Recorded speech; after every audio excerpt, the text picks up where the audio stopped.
ça crée une discrimination entre les employés, en fait, entre les salariés. C'est-à-dire que si tu ne bénéficies plus des mêmes droits parce que tu es malade, ben je trouve que c'est une injustice. Je trouve ça moralement indécent, en fait. Fred Hermel, ce serait une injustice, c'est une injustice finalement entre les salariés qui travaillent et ceux qui sont absents pour raison médicale. Bah non, on choisit pas d'être malade. Ouais. Et puis quand on est en congé, enfin en arrêt maladie, on cotise, hein. On continue à payer ses charges, les charges sociales, on paye des impôts sur le revenu. Oui, mais ça, il n'y a pas de problème, c'est Bah pas ça. oui, donc, L'idée, c'est est-ce que quand, par exemple, tu as une grave maladie, souvent, quand tu as un cancer, tu ne reprends pas le lendemain bah de non, ta dernière bah chimio. non, bah non. C'est-à-dire qu'en fait, le médecin te donne 2, 3 Bah, c'est mois normal. mais bien sûr, pour te remettre, etc. Là, en fait, ce que dit la CPME, c'est est-ce que pendant le temps où tu n'es pas là, tu dois, en fait, Oui, finalement, avoir des jours de vacances que tu pourras prendre derrière, bah oui, moi au je même pense titre que tu qu'un dois. salarié qui Bah, bosse au bureau. moi je pense que tu dois parce qu'en fait tu n'as pas perdu ton travail, tu n'es pas en dehors de ton travail, tu es dans une incapacité et le système social français fait que tu cotises. Tu cotises et beaucoup. Tu regardes la différence entre ton salaire brut et ton salaire net. T'imagines, pendant 30 ans, tu bosses, t'as pas pris un jour, t'as une grave maladie et on va te punir. Oui, mais pour tu le sais truc. bien que Non. oui, mais pour les maladies, tu sais bien que les cas sont très différents. On a tous Mais, connu des gens mais qui, ça par exemple, oui. pendant un cancer, allaient bosser tous les jours, Mais c'est d'autres le choix de qui chacun. s'arrêtaient très longuement parce qu'on n'est pas tous égaux face à Oui, la maladie, quoi. mais moi je pense que ça crée une discrimination entre les employés, en fait, entre les salariés. C'est-à-dire que si tu ne bénéficies plus des mêmes droits parce que tu es malade, ben je trouve que c'est une injustice. Je trouve Mm, ça moralement mm, indécent, en fait. mm. Par contre, et là, Emmanuel a commencé à souligner, il y a un gros problème en France d'arrêt de maladie, de connivence. Ça, oui, il faut lutter contre ça.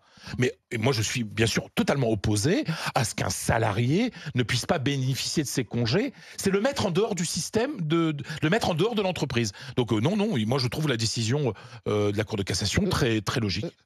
Ça peut être la mort des PME, enfin de beaucoup de PME aussi, Jean-Noël Non, je Lavrieux, crois parce que pas. s'il y a une rétroactivité, hein, je veux Ah, dire, ça, oui. parce que tu vas avoir des gens qui Oui. vont dire, bah attendez, moi j'ai été malade il y a 3 ans, en fait, finalement, j'aimerais pouvoir bénéficier Elle est de... sur 3 ans, la rétroactivité. On pourrait peut-être effectivement la couper. Ça pourrait peut-être un moyen, de levier de Oui, négociation. mais alors c'est injuste pour ceux qui ont été malades, Mais qui ont non. été aussi gravement malades que ceux qui ont été Complètement. malades il y a 3 semaines. Mais la Enfin, tu vois plupart ce du que temps, les lois, elles démarrent au moment où elles démarrent. Là, Oui. c'est une mise en conformité. C'est pour ça qu'il y a rétroactivité. je veux dire. Jean-Noël Lavrieux. Si on revient sur la question de base, moi je trouve tout à fait normal que tu puisses continuer à acquérir des droits à congé, c'est-à-dire à vacances, payés.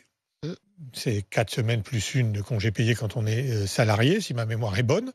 Même quand tu es non pas en congé maladie. Ça n'existe Oui, pas les en congés arrêt. maladie, c'est les arrêts maladie. Emmanuel, d'ailleurs, tu as fait ce que beaucoup de gens font, tu as parlé de congé maladie pendant toute ton intervention. Ce sont des arrêts maladie. C'est-à-dire on est arrêté. On ne décide pas de s'arrêter. C'est un médecin qui décide de vous arrêter parce qu'il estime que vous êtes inapte à occuper la fonction qui est la vôtre dans votre entreprise en tant que salarié. Donc, quel que soit le motif, je rappelle que c'est impossible de rentrer sur dire alors ça on va prendre, ça on va pas prendre. Il y a le secret médical. Oui, oui. Votre employeur n'a pas à savoir pourquoi. C'est le A médecin. priori, il le sait.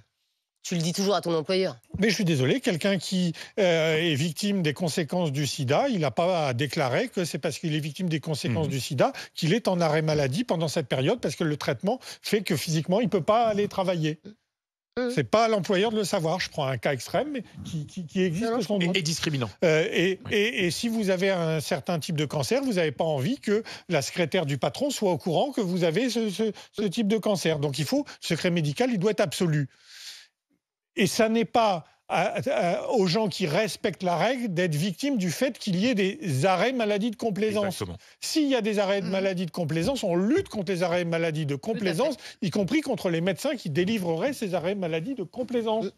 Mais ce n'est pas l'immense majorité des gens qui respecteraient la règle d'être victimes de la part de quelques crétins qui, à force de tirer tellement sur l'élastique, vont se le prendre dans la figure.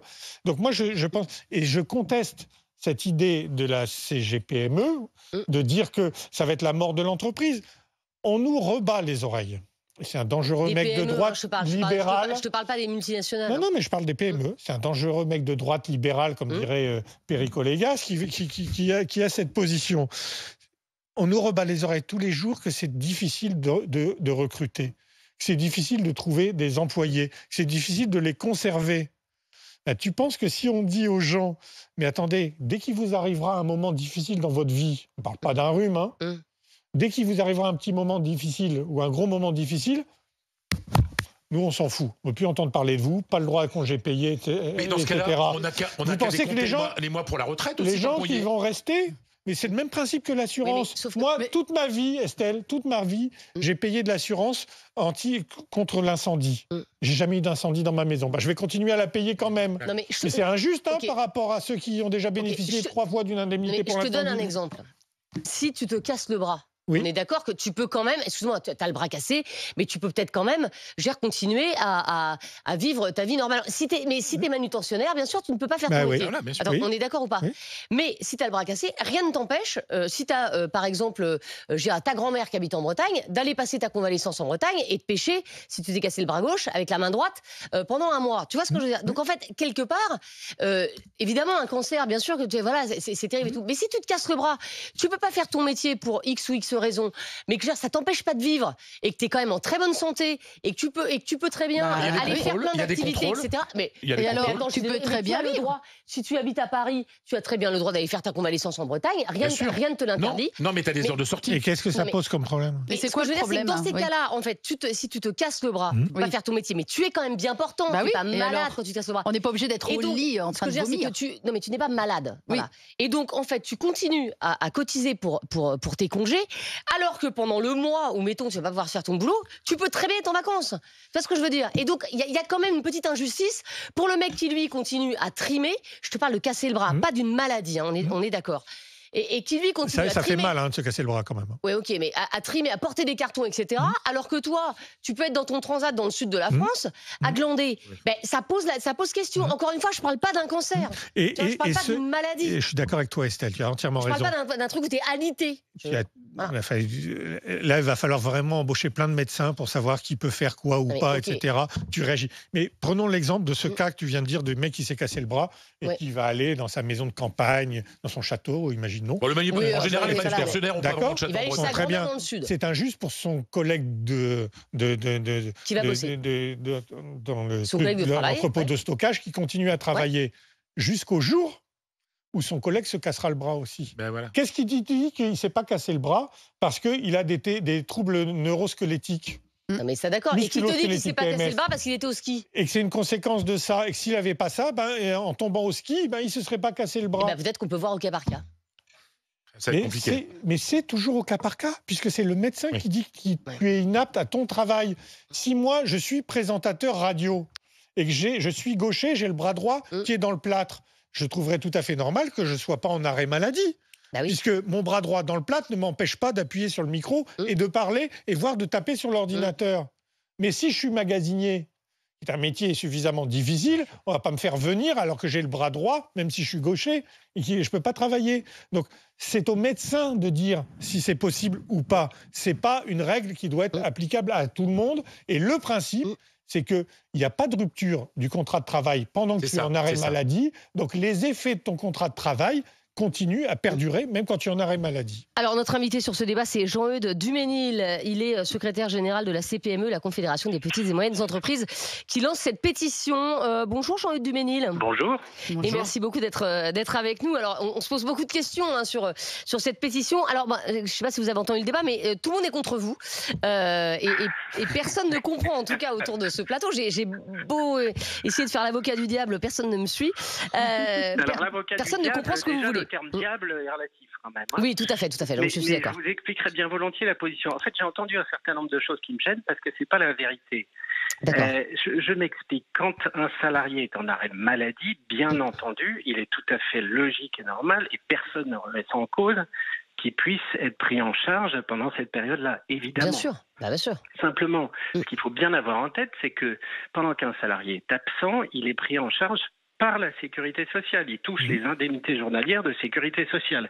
Donc, il n'est plus directement à la charge de l'entreprise. Et pourquoi? Parce que le salarié paye des cotisations, l'entreprise paye des cotisations, et de surcroît, quand quelqu'un est malade, il faut bien le remplacer. Et quand vous le remplacez, la personne qui le remplace, bien évidemment, elle est payée. Donc, vous n'allez pas demander à l'entreprise de payer 2 fois. Sinon, elle ne pourrait pas le faire.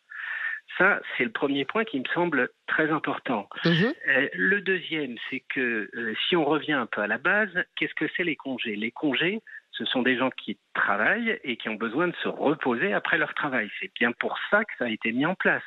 Quand quelqu'un est en arrêt maladie, et encore une fois, c'est tout à fait normal d'être en arrêt maladie, mais on ne peut pas considérer qu'il est à son poste de travail. Il ne travaille pas pendant ce temps-là. Donc il y a quand même une différence et une forme d'injustice entre celui qui tous les matins se lève pour aller occuper son poste et celui qui ne l'occuperait pas, encore une fois pour des raisons qui seraient tout à fait valables, mais ils ne sont pas dans la même situation. C'est ça. Et puis le troisième volet, quand on parle de retour en arrière pendant 3 ans, j'entendais Jérôme Lavrieux dire « Ah oui, mais finalement, c'est pas si grave que ça, les PME, ça va pas les mettre en danger. » Eh bien, écoutez, vous savez que l'arrêt maladie, ça peut aller dans certains cas jusqu'à 3 ans. Donc, vous savez, pendant 3 ans, l'employeur dans une petite boîte ou ailleurs ne voit pas son salarié pendant 3 ans. Et encore une fois, c'est la sécurité sociale qui paye les indemnités journalières puisque l'employeur le remplace et paye la personne qui le remplace. Bon, si demain on dit « Ah bah écoutez, en fait, ça fait 3 ans qu'il n'a pas été là, 5 semaines de congé par an », donc on va demander à l'employeur, en plus du salaire et du congé qu'il verse à la personne qui remplace, de verser 15 semaines de salaire. Oui, c'est énorme. Mais je vous garantis qu'il y a des boîtes qui vont mettre la clé sous la porte, ne pensez pas le contraire.